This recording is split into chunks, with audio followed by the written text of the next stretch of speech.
à tous, donc cette vidéo s'adresse au 5e. Nous allons du coup étudier la digestion et en particulier les deux mécanismes nécessaires à la digestion des aliments pour leur transformation en nutriments. Nutriments qui étant du coup l'énergie qui est nécessaire à nos organes et nos muscles qui sont des organes, pour que tout notre organisme fonctionne correctement. La première activité parle de la transformation mécanique. Pour mimer la transformation mécanique, on a besoin essentiellement de deux choses. La première, ce magnifique robot qui fait mixeur. Deuxième chose dont nous avons besoin, du poulet. Je vous avouerai que j'ai une spectatrice qui a très hâte, qui est très impatiente que je fasse cette expérience. C'est qu'elle va manger les restes. Donc, ce qu'on va faire, on va mettre ce poulet dans le mixeur que nous allons mixer à différents temps. Sur votre activité, vous avez plusieurs temps qui sont donnés qui ne sont pas bons. Je les ai revus à la baisse parce que sinon ça ne servait à rien. Donc on va d'abord noter à 0. Donc vous remarquez que les morceaux sont assez gros. Je les ai coupés comme ceux qu'on mangerait dans notre assiette normalement. On va ensuite faire 10 secondes, 30 secondes et 1 minute du coup de rotation à chaque fois. C'est parti. Donc ils sont prêts à être mixés, donc c'est parti, on part pour 10 secondes. 10 secondes et on obtient ça. Donc là, la viande est déjà quand même pas mal broyée. On a quand même toujours des morceaux qui sont assez gros, d'accord? Enfin, des petits morceaux qui se sont agglutinés pour faire, on a des morceaux de presque 1 cm qui sont agglutinés du coup pour faire des paquets. Maintenant, on repart pour 20 secondes supplémentaires, ce qui fera du coup 30 secondes en tout. Après 30 secondes, toujours des paquets, des morceaux qui font un demi-centimètre, un petit peu moins.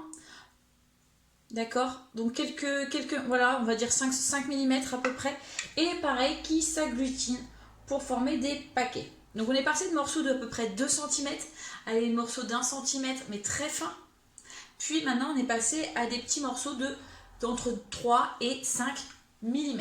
On repart pour 30 secondes supplémentaires, ce qui nous fera une minute totale de broyage. C'est parti. Alors, ce dernier broyage, toujours les morceaux de la même taille, quelques millimètres, qui sont toujours agglutinés.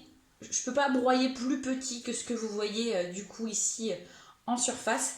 Ce que je vais faire, c'est que je vais le laisser tourner 1 minute de plus, entièrement, ce qui fera 2 minutes de broyage, mais normalement, je ne devrais pas pouvoir obtenir plus petit. Je vais bien racler, bien tout mettre au bord, et on regarde après encore 1 minute supplémentaire. Et c'est parti pour la minute. 1 minute!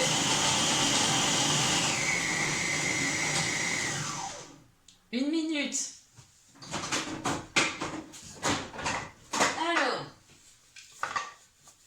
J'obtiens une magnifique boule de viande.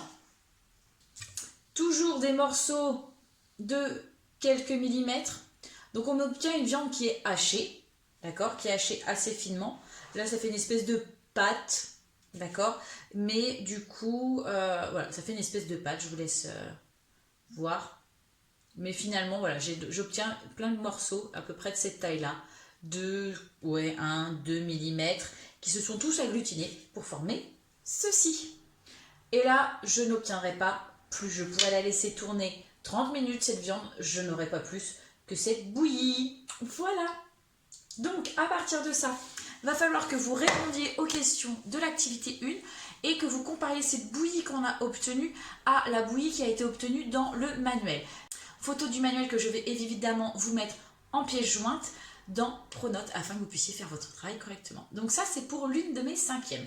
Il y a une autre expérience à faire qui sera pour l'activité 2 qui viendra au cours de la journée. Je vous souhaite une bonne fin de journée mes petits. Au revoir.